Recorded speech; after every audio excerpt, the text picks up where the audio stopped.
जय माता की जय श्री राम। सभी पर माँ बापा की कृपा बनी रहे, सब खुश रहे। बच्चे जितने भी यूट्यूब से जुड़े हैं, सब बच्चों के घर में सुख शांति हो, आशीर्वाद माँ बापा का दरबार की तरफ से। तो देखो, जब हमारे शक्ति आती है, किसी पे भी शक्ति आती है और किसी की भी शक्ति है, ठीक है, भगवान की, किसी भगवान की भी है, और तो उसमें क्या करना होता है, उनको हमें कैसे संभाल के रखना है ताकि हमारी मतलब शक्ति खराब ना हो और हमारा कहीं मजाक ना बने और हम शक्तियों का अच्छे से उपयोग कर सके और शक्तियों का अच्छे से हम इस्तेमाल कर सके शक्ति आने के बाद। तो हमें उसमें क्या क्या बातों का ध्यान रखना पड़ता है, शक्ति आने के बाद कैसे संभालना होता है अपनी शक्तियों को, कैसे उनकी सुरक्षा रक्षा करनी होती है।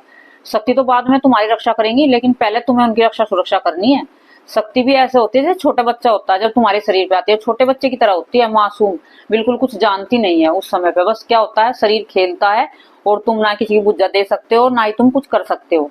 तो एक बच्चे जैसी होती है, जैसे छोटे बच्चे होते हैं ना, उस तरीके से हमें कुछ भी नहीं जानते हैं। तो जैसे पहली पहली बार सवारी आती है शरीर पे किसी भी देवता की, तो एक छोटे बच्चे की तरह आती है। उसमें क्या होता है, उसको तुम्हें धीरे धीरे बड़ा करना होता है, जैसे बच्चे को बड़ा करते हैं धीरे धीरे, उनका पालन पोषण करते हैं। तो इस शक्ति को भी ऐसी, ये एकदम से नहीं कि तुमने आज भक्ति करी है और आज तुम खेलने लग गए हो तो भी आज एक अगले दिन ही तुम सब कुछ जान जाओगे, ऐसा नहीं है। धीरे धीरे जानना पड़ता है, क्योंकि साल लगते हैं। जितना तुम भक्ति में बढ़ते रहोगे उतनी शक्ति तुम्हारी बड़ी होती रहेगी, शक्ति पक्की होती रहेगी, मतलब कहने का मतलब है। और उतना ही तुम्हें ज्यादा से ज्यादा तुम्हारी अनुभव बढ़ते रहेंगे, तुम्हारे मतलब हर चीज की तुम्हें संकेत मिलने लगेंगे अच्छे से अच्छे से। तुम्हें कहीं पूछने की जरूरत नहीं रहने की। कहने का मतलब ये है कि तुम सब कुछ अपने आप देख सकते हो, अपने आप कर सकते हो, अपने घर को संभाल सकते हो, आन जान वालों का भी संभाल सकते हो, गद्दी भी लगा सकते हो, दरबार भी चला सकते हो, जिस तरीके से तुम चाहो उस तरीके से कर सकते हो। लेकिन पहले शक्तियों को जानना होगा, समझना होगा कि शक्ति है क्या, शक्तियों को चलाना कैसे है, शक्तियों को इस्तेमाल कैसे करना, शक्तियों से कार्य कैसे लेना है, और शक्तियों को किस तरीके से हमें सुरक्षित रखना है अपने शरीर पे, ताकि कोई उसे चुराए ना, कोई नेगेटिविटी उसमें घुसे ना। देखो, जैसे कि तुम्हें शक्ति को कितना मतलब पक्का बनाना है, इस तरीके से पक्का बनाना है जैसे कि आग जलती है। आग जलती है तो कहीं आग जल रही है तो उसमें कोई ऐसे हाथ करता है तो उसका हाथ जलता है तो वो पीछे एकदम हट जाता है।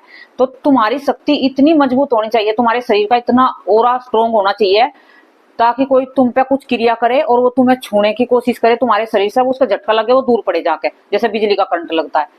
तो इस तरह तुम्हें छू नहीं पाओगे जब तक जब तुम्हारी शक्ति मतलब अच्छे से मजबूत हो जाएगी। तो कोई किसी की मजाल नहीं है तुम्हारी शक्ति को बांध सके या तुम्हारी शरीर के अंदर कोई नेगेटिविटी को प्रवेश करवा सके या फिर तुम्हारी शक्ति को कोई चुरा सके, क्योंकि तुमने उसे भक्ति से परिपूर्ण कर लिया है।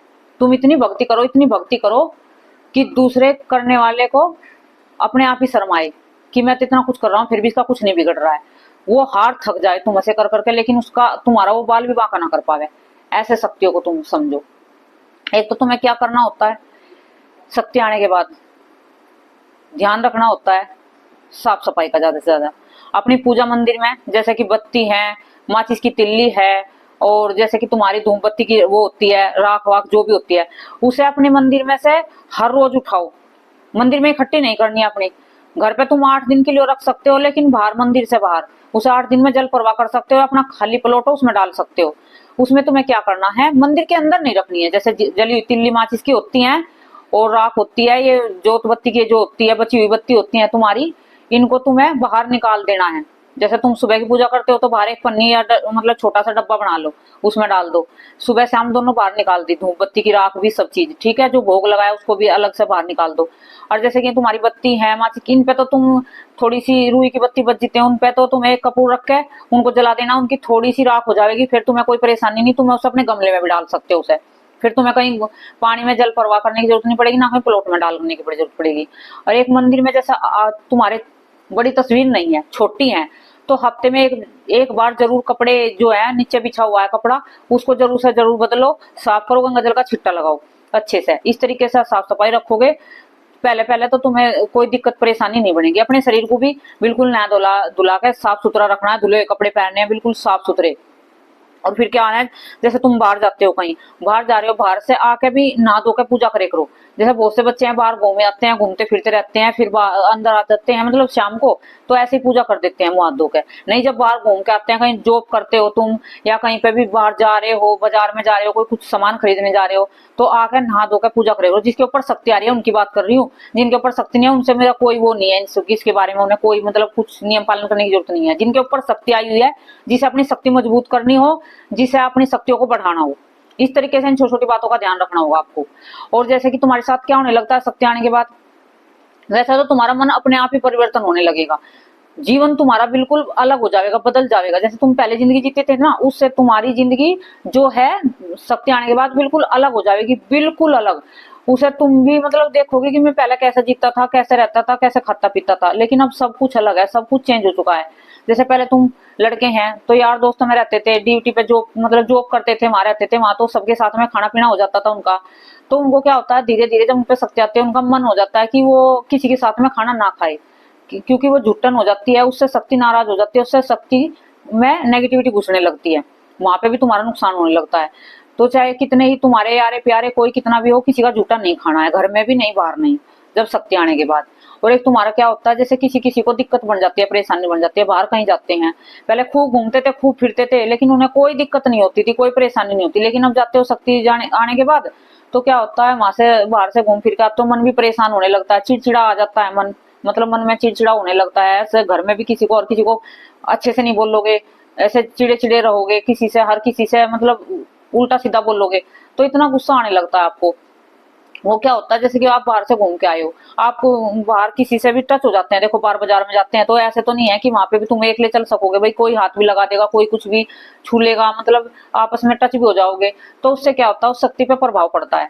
उसमें क्या होता है, किसी किसी को तो एलर्जी बन जाती है जो शक्ति आने के बाद, किसी के दाने निकल जाते हैं मुंह पे, शरीर पे दाने हो जाते हैं, और किसी को मतलब गंदगी से उनके शरीर में उनके दिक्कत बढ़ने लगती है, दर्द भी हो जाता है शरीर में, तो वे गंदगी को बर्दाश्त नहीं करती है, उन्हें साफ सफाई रहना अच्छा लगता है। तो एक तो फिर और क्या होता है तुम्हारे साथ, जैसे तुम बाहर जाते थे पहले खूब घूम फिरते थे, खूब मौज करते थे इधर उधर, लेकिन अब क्या है, धीरे धीरे मन मन हट गया तुम्हारा बिल्कुल। तुम सोचते हो कि मैं घर पे ही रहूं, एकांत में रहूं, किसी से बोलूं ना ज्यादा, अपने चुपचाप रहूं, अपनी माँ तो पूजा पाठ करूं, उसमें ध्यान रहे, मतलब हर समय भगवान के बारे में सोचना कि बाबा जी के धाम गए हो तो उन्हीं का ही ध्यान रहना, उन्हीं के ध्यान में रहना उतरना, कि जैसे कि अब तुम वहीं घूम रहे हो, वहीं पूजा कर रहे हो, मतलब ऐसा हो जाता है कि एकला रहना पसंद हो जाता है शक्ति आने के बाद। ज्यादा मतलब भीड़ भाड़ में रहना और ज्यादा बोलना चालना अच्छा नहीं लगता है, मन करता है कि एकांत में समय बिताएं और ज्यादा से ज्यादा पूजा पाठ में समय बिताए, कुछ जैसे कि गीता पढ़ना है, जैसे रामायण पढ़ना है, और बाबा के चालीसा, मतलब ऐसे हर चीज में हमें दिलचस्पी होने लगती है, पूजा पाठ की तरफ हम ज्यादा आकर्षित होने लगते हैं शक्ति आने के बाद। और क्या होता है, जैसे गृहस्थी वाले हैं जिनके जो मतलब शादीशुदा हैं, उनका क्या होता है, उनका मन टूटने लगता है गृहस्थी से, कि ये क्या है, क्यों मैंने शादी की, क्यों मैंने बच्चे किए, तो उनका मन इससे भी थोड़ा सा क्षीण होने लगता है जब शक्ति आती आती है। ऐसा है कि इसमें तो कुछ नहीं रखा है, शादी तो शादी नहीं होती तो मैं ज्यादा से ज्यादा समय भगवान को देता, ना कोई चिंता होती, ना कोई टेंशन होती, अब ये बेफिजूल की मुझे टेंशन लगी है परिवार की, अब पूजा पाठ में भी विघ्न आता है, तो मन में ऐसे ऐसे ख्याल आने लगते हैं आपके, गृहस्थी से दूर होने लगते हो, मतलब वो जिम्मेवारी जितनी आप निभाते थे ना पहले, अब इतनी नहीं निभा पा रहे हो। उससे क्या होता है, करना तो पड़ेगा, देखो गृहस्थी में मजबूरी है, अपने घर परिवार में शादी हो रखी है तो बच्चों को संभालना पड़ेगा, लेडीज हो या पुरुष हो उसे भी कमा के लाना पड़ेगा, बाहर से लेडीज हो उसे भी घर का कार्य करना पड़ेगा, सब कुछ करना पड़ेगा। लेकिन उसमें क्या होगा, थोड़ा सा तुम्हें झंझनाट, मतलब कहते हैं ना कि चिड़चिड़ापन, चिड़चिड़ापन हो जाता है तुम्हारे अंदर, करते तो लेकिन हर किसी से चिड़चिड़ के बोलते हो, हर किसी से गुस्सा करते हो, घर में बच्चों को भी धमका देते हो, बच्चों को भी डांट देते हो, और घर में पति पत्नी आपस में भी एक दूसरे को डांट देते हैं कि मैं मतलब ऐसे गुस्से में रहते हो सारे दिन। जब शक्ति आती आती है, फिर धीरे धीरे क्या होता है, जब शक्ति तुम्हें सब कुछ सिखाती है, वो करती है, तो नॉर्मल हो जाता है, फिर बाद में ऐसे ही मतलब ठीक हो जाता है सब।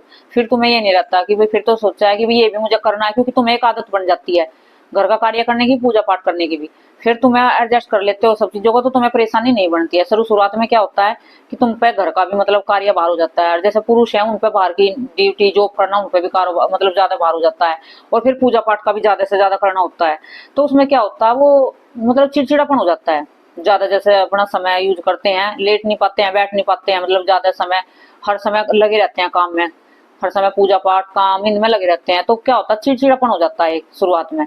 फिर धीरे धीरे जब तुम्हें आदत पड़ जाएगी कि तुम पूजा पाठ भी कर रहे हो समय से, और तुमने नियम बना लिए हैं अपनी सारी चीजों के, और तुम गृहस्थी को भी अच्छे से संभालने लगते हो, तुम्हारे जीवन फिर अच्छे से फिर से दोबारा ऐसी हो जाएगा जैसे शादी, जिन बच्चों की शादी नहीं हो रखी है उनके साथ क्या होता है, उनका शादी करने को ही मन नहीं करेगा, जो पहले उन पे शक्ति आ गई है। उन्हें ऐसा लगेगा शादी नहीं करनी है मुझे, तो बस ऐसे ही दरबार चलाना है, ऐसे समाज सेवा करनी है, लोगों का कल्याण करना है, तो उनके मन में भी ऐसे ऐसे विचार आने लगते हैं शुरुआत में। लेकिन जब शक्ति उनकी जब मतलब पूरी पूर्ण हो जाती है, पक्की हो जाती है, तो उनका मन अपने आप ही चेंज हो जाता है, फिर वे अपनी गृहस्थी में भी जाना चाहते हैं। देखो जो गृहस्थी में रहकर तुम दरबार चलाओगे, पूजा पाठ करोगे, तो वो सबसे बेस्ट होगी। क्योंकि देखो एक बात मानने की है, कोई लड़की है और उसकी उस पर शक्ति सवारी आ गई है और उसने शादी नहीं करी है, और तो उसमें क्या होगा, उसको थोड़ा सा बाहर से कुछ भी सुनने को, कोई पास आ रहा है कुछ है तो कोई भी कुछ कुछ कहने लगता है। और जैसे भी शादीशुदा अपने घर पे रहते हैं गृहस्थी में, पति के साथ पत्नी के साथ रहकर गृहस्थी मतलब अपनी गृहस्थी भी संभालते और पूजा पाठ भी करते हैं, तो उसमें कोई उंगली नहीं उठाता है, उसमें तुम बेझिझक बेफिक्र हो गया, तुम सब कुछ कर सकते हो उसमें। कोई जैसे भी लड़की है और किसी के साथ बाहर जा रही है, शक्ति आने के बाद उसने भी शिष्या बन चुके हैं उसके, उनके साथ घूमेगी, तो कोई कुछ करेगा कोई कुछ करेगा, देखो कहते तो है ही। और जब पति साथ में है और तुम फिर भी इस काम को करियो, तब कोई कुछ नहीं बोलेगा, क्योंकि तुम शादीशुदा हो, तुम्हारे ऊपर है कोई तुम्हें देखने वाला संभालने वाला, वो सब जानता है। फिर उसमें क्या होगा, दुनिया वाले कुछ भी कहे लेकिन तुम्हें कोई फर्क नहीं पड़ेगा, क्योंकि तुम्हारे पति पत्नी के रिश्ते ठीक होने चाहिए। पति है तुम्हारा, तुम पे विश्वास करता होगा अच्छे से, पत्नी है तुम पे विश्वास करती होगी, तो तुम्हें कोई डर नहीं है।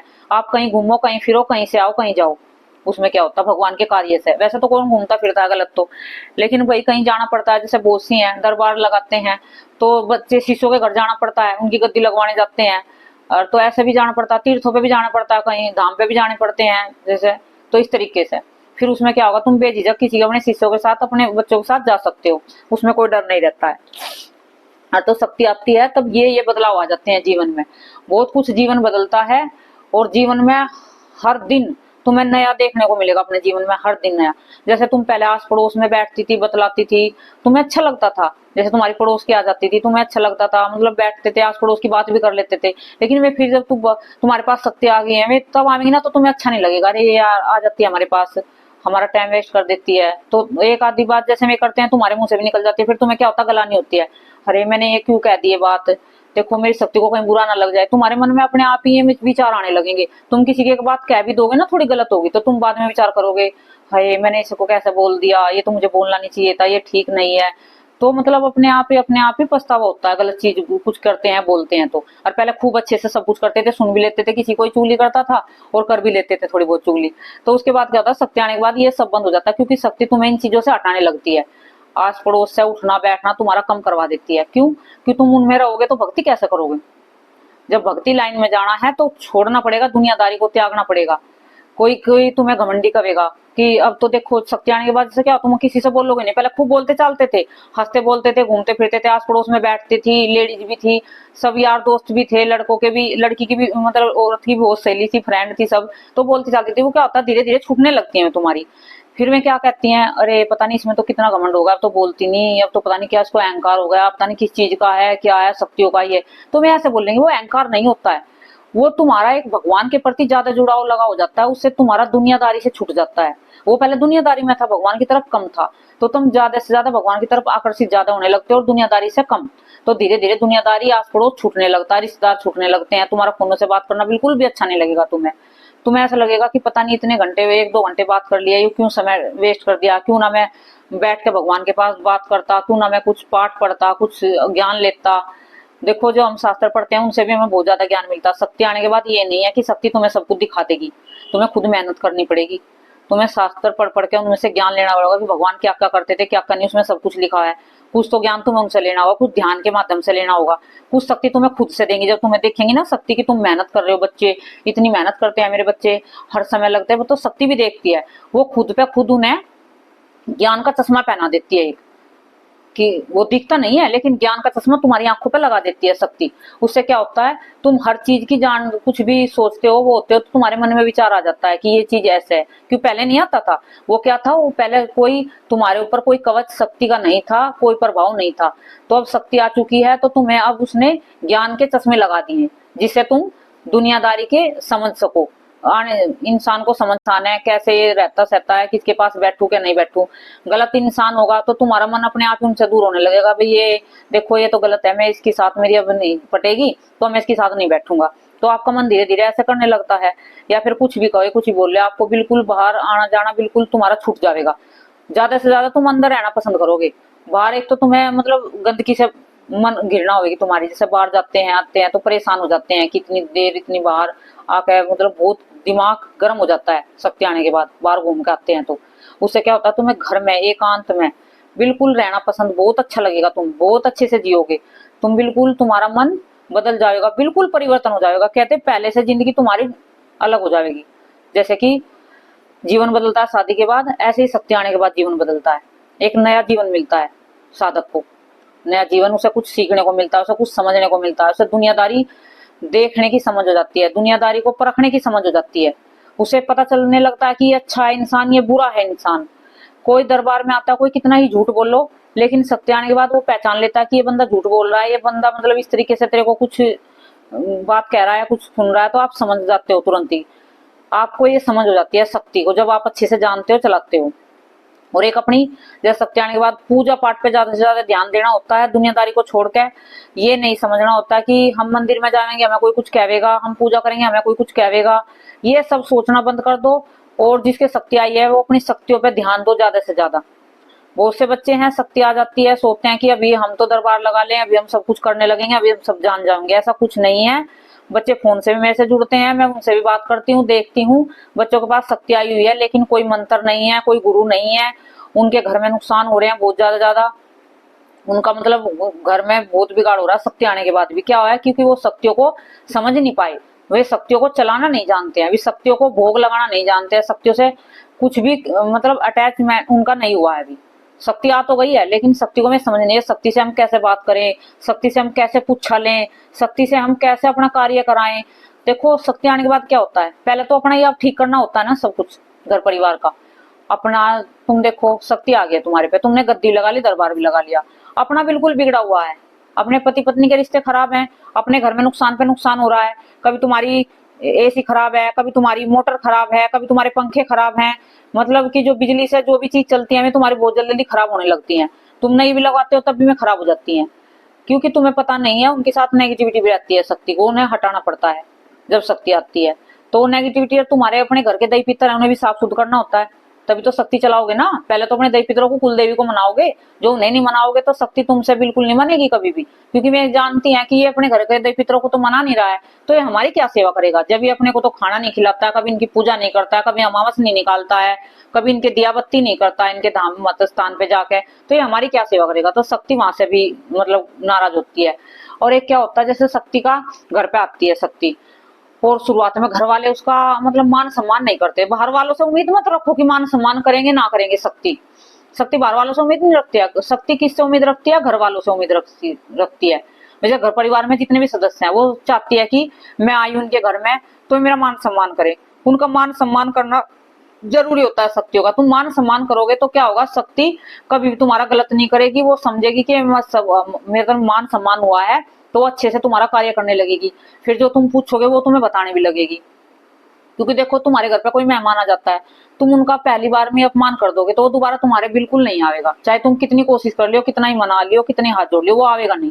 तो शक्ति का भी ये है, शक्ति आने के बाद किसी पे भी आओ, पति पे आओ, पत्नी पे आओ, भाई पे आओ, बहन पे आओ, मम्मी पे आओ, पापा पे आओ, किसी पे भी आ रही है घर परिवार में, उसका मान सम्मान सबसे पहले करो।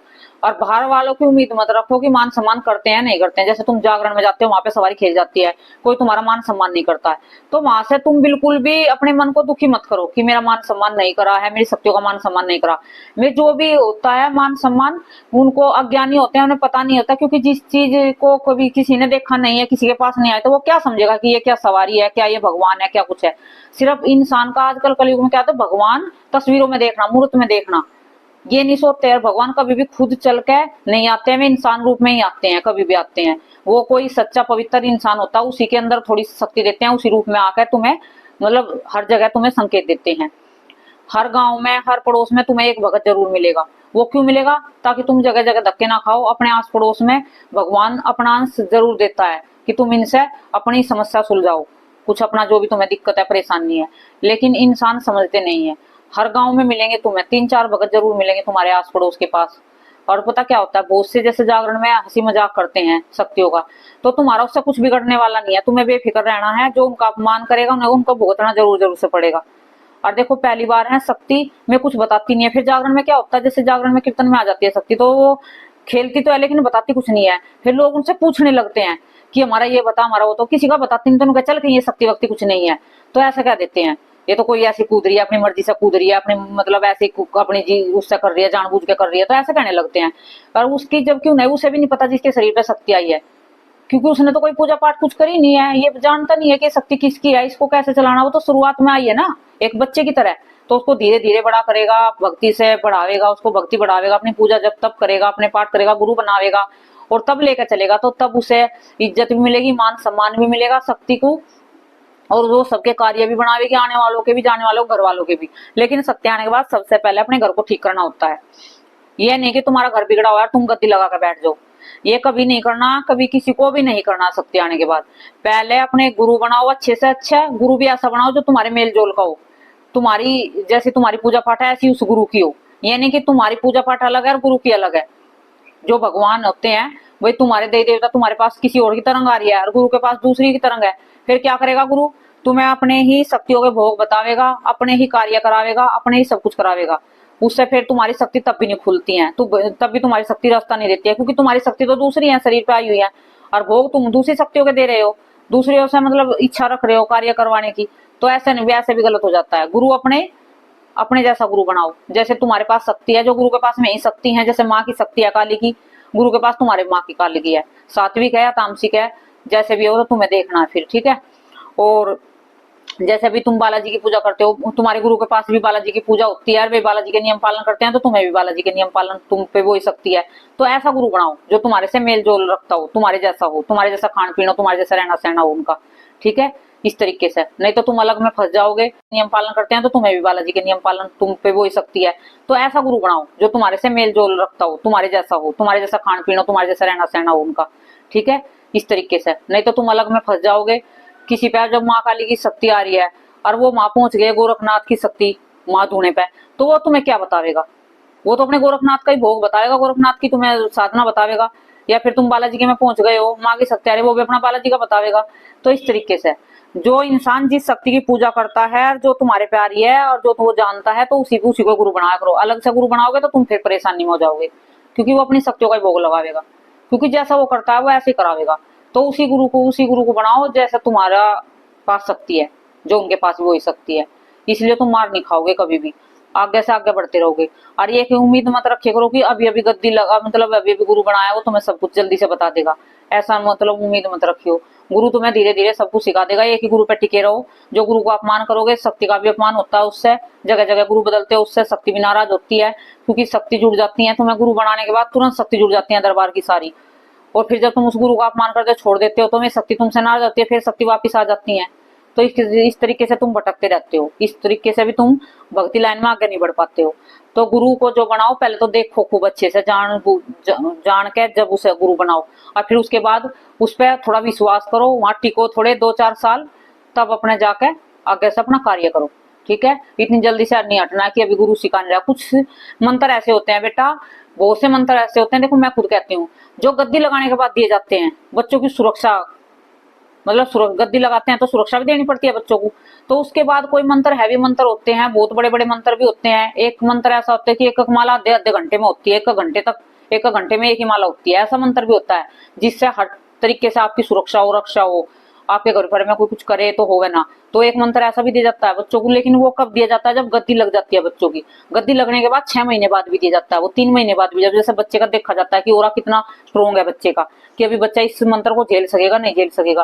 क्योंकि मंत्र जो बड़ा मंत्र होता है उसको मंत्र देने के बाद बच्चों का दस्त भी लग जाते हैं, उल्टी आने लगती है, बच्चों का मन घबराने लगता है, बच्चों के सिर में दर्द होने लगता है, नस फटने लगती है। तो बड़े बड़े मंत्रों से इतना नुकसान होने लगता है बच्चों का। तो ये शक्ति आने के बाद की कुछ मैंने तुम्हें बातें बताई हैं, किस तरीके से शक्ति को रखना, आने के बाद किस तरीके से सेफ रखना अपने आप को, अपने शरीर को, और किस तरीके से शक्ति को सेफ रखना है, ठीक है। जय माता की, जय सिया राम।